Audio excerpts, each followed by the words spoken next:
बिस्मिल्लाहिर्रहमानिर्रहीम अस्सलाम वालेकुम। चंद दिन पहले हकीकत टीवी ने आपको वीडियो बनाकर दी और आपको बताया आपसे छुपाया जा रहा है। इन्होंने 1971 की तरह एन मौके तक आपको नहीं बताना आपके मुल्क में क्या हो रहा है।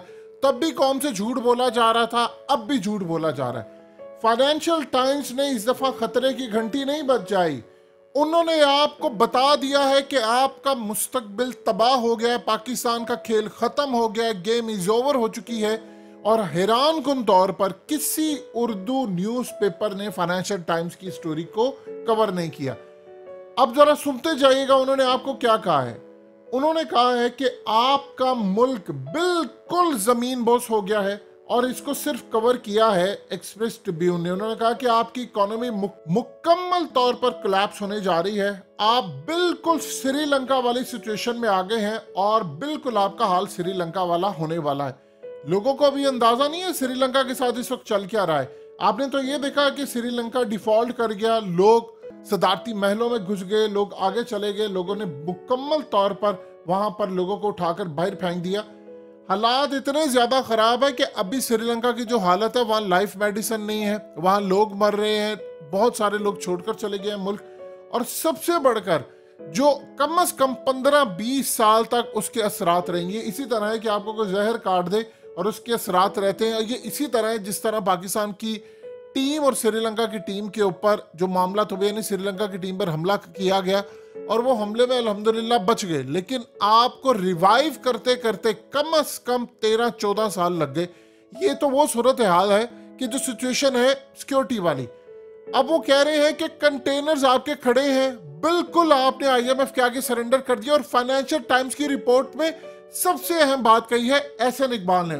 उसे कहा कि अगर हमने IMF की शराइत मान ली तो सड़कों पर फसाद होंगे, तबाही होगी, लोग निकल आएंगे और ये हालात इतने तबाह हो जाएंगे कि इसको कोई भी मैनेज नहीं कर पाएगा। आप बताएं कि एहसन इकबाल ने फाइनेंशियल टाइम्स को ये बात कह दी है कि हमने अगर IMF का प्रोग्राम मान लिया, उसकी शराइत मान ली, तो सड़कों पर फसादात होंगे। आपने पहली शर्त देखी IMF की क्या है? डॉलर। आज डॉलर का रेट ये है कि 268 पर इंटरबैंक का रेट हो गया है, जो परसों तक 225-30 तक था, अब 268 हो गया है। और ओपन मार्केट में 290 और 300 का भी डॉलर आपको नहीं मिल रहा। ये बाकी करेंसीज के रेट भी आसमान पर चले गए हैं। और सबसे बढ़कर हालात ये हो चुके हैं कि आपकी इकोनॉमी मुकम्मल तौर पर कोलैप्स हो रही है। इसहाक डार ने अमेरिका के पांव पकड़ लिए हैं और कहा है कि खुदा का वास्ता हमें बचा ले, हम तबाह हो जाएंगे। और उसके साथ साथ इसहाक डार ने कहा है कि अब मुल्क की इकोनॉमी अल्लाह के हाथ में है। उन्होंने कहा कि पाकिस्तान दलदल में खड़ा है, अब मुआशी तरक्की हमने अल्लाह के आगे फेंक दी है कि वो हमारे हालात बेहतर करे। यानी अब हम कुछ नहीं कर सकते, हमने खड़ा कर लिया अपने आप को बिल्कुल। असल में सबसे बड़ी बात यह है, इसहाक डार का कसूर नहीं है, कसूर उन बेशर्मों का है जिन्होंने रात के अंधेरे में बैठकर बंद कमरों में इस बंदे को NRO दिया था और लंदन से इसको लेकर आए थे और लाकर उसके केस माफ करवाए थे और कहा था कि तुम यहां पर रहो, क्योंकि इमरान खान को डॉस देना था। तो लिहाजा इस सूरत हाल में कसूर उन लोगों का है। और वो कर क्या रहे हैं? उनके तैयारे रनवे पर खड़े हैं। जिस वक्त हालात, एहसन इकबाल ने कहा है कि अगर हमने शराइत मान ली तो फसादात होंगे, जिस वक्त हालात मुल्क के खराब होंगे, देखेंगे श्रीलंका वाली सिचुएशन है, ये फौरी तौर पर इन्होंने पैसा मुंतकिल करना शुरू कर दिया बाहर। रनवे पर चार्टर्ड तैयारे खड़े, आपको पता ही नहीं चलेगा। ये 2-3-4 घंटे बाद आपको पता चलेगा किसी और मुल्क में ट्रैवल कर चुके हैं, ये पाकिस्तान छोड़कर चले जाएंगे। ये आपकी मुल्क की मौजूदा सूरत हाल इन्होंने पैदा कर दी है। और सबसे बढ़कर अब जो IMF की शराइत है उसके मुताबिक आपको जो पेट्रोल मिलना है वो 350 रुपए पर लीटर मिलना है। फिर उसके बाद महंगाई, बिजली महंगी होगी, गैस महंगी होगी। ये सब असल में डर रहे हैं कि श्रीलंका वाली सिचुएशन अगर पैदा हो जाती है तो फिर हमारे लिए कितने मामला खराब होंगे। आपके मुल्क का वजीर एहसन इकबाल कह रहा है श्रीलंका वाले हालात पैदा हो सकते हैं अगर फसादात हो जाए और अगर हम IMF की शराइत मान ले। आप बताइए, बाहर कोई दूसरा ये बात कहे तो फिर समझ आती है।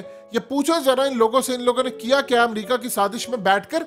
ये जितने बड़े बड़े लोगों ने इन्होंने माल बनाया, इन्होंने अपना पैसा पहले कन्वर्ट कर लिया। आप जाकर अहमद नूरानी की स्टोरी पढ़ ले, उसमें से क्या लिखा हुआ है। जिस बंदे के बारे में लिखा, उसकी फैमिली के बारे में कहा, उसकी बीवी ने अपना पैसा डॉलर्स में कन्वर्ट कर लिया था।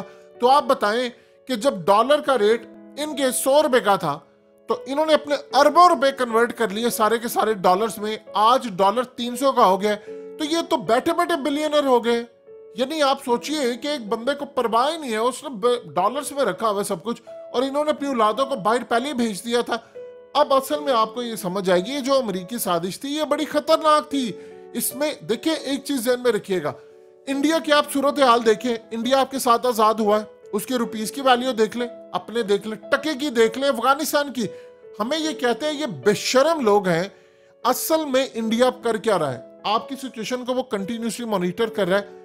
जो एहसन इकबाल ने बात की वो बात उसके मुंह से सच निकल गई। जैसे ही हालात खराब होंगे, कोई फसाद या इस तरह की सिचुएशन होगी, तो सबसे पहले याद रखिएगा इंडिया पर हमले के लिए आगे आएगा। क्योंकि आईएमएफ ने आपको शराइ देनी है कि आपने अपनी फौज को कम करें, आप उनका बजट कम करें।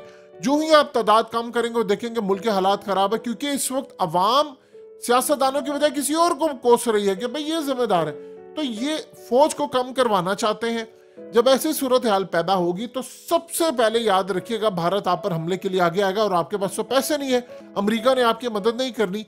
ये कर क्या रहे थे, ये बैठे हुए थे इंतजार के अंदर। देखिए पहले सऊदी अरब हमेशा आपकी मदद करता था, वो आपको तेल देता था और कहता था ये लोन है, बाद में उसको इमदाद कह के वो आप पर बड़ी मेहरबानी करता था। अब उनकी नई क़यादत आई है, वो ये कह रहे हैं कि भाई हम इन्वेस्टमेंट करने को तैयार है, सारे इन्वेस्टमेंट करने को तैयार है, लेकिन आप अपने मुल्क की हालत तो सुधारें। आपके मुल्क के अंदर हालत ये है कि बंद कमरों में बैठकर शराबें पीकर कहा जा रहा है एनू काटा मार देना है, इसको नहीं छोड़ना। यानी इमरान खान की तस्वीरें लगाकर शराब पी कर वो फैसले होते हैं, इसको तो हमने काटा लगा दिया, इसको हमने छोड़ना नहीं। आपकी सारी की सारी तवानाइयां इनकी तरफ है, यानी इमरान खान की तरफ। अब एक बात बताइए कि अगर इन लोगों ने डॉलर माफिया के ऊपर क्रैकडाउन किया होता तो आज आपका 100, 150 या 100 ज्यादा से 60 पर डॉलर होता।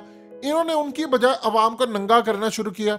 ट्रोल करो इनकी, सोशल मीडिया पर जो बात कर रहा चुक लो, उसको नंगा करो, मारो, वीडियोस बनाओ। ये फवाद चौधरी के साथ क्या हो रहा है, आजम सवाती, शहबाज गिल, अरशद शरीफ, इन सब के साथ इन्होंने बुरा किया। और आज आपके मुल्क की सूरत हाल है कि किसी भी वक्त आप डिफॉल्ट कर सकते हैं, किसी भी वक्त डिफॉल्ट कर सकते हैं।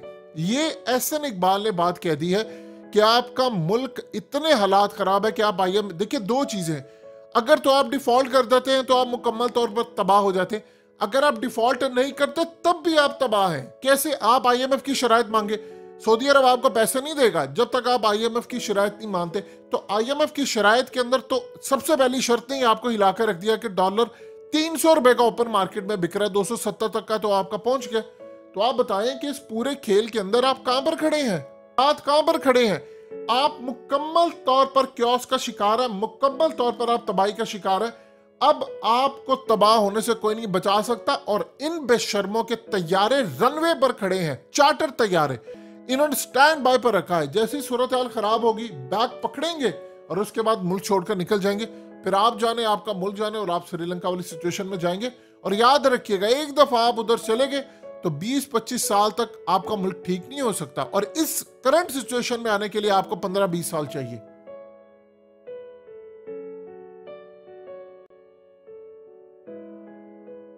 हकीकत टीवी को सब्सक्राइब करना मत भूलें, वीडियो को लाइक करें, शेयर करें और कमेंट सेक्शन में अपनी राय का इजहार जरूर करें।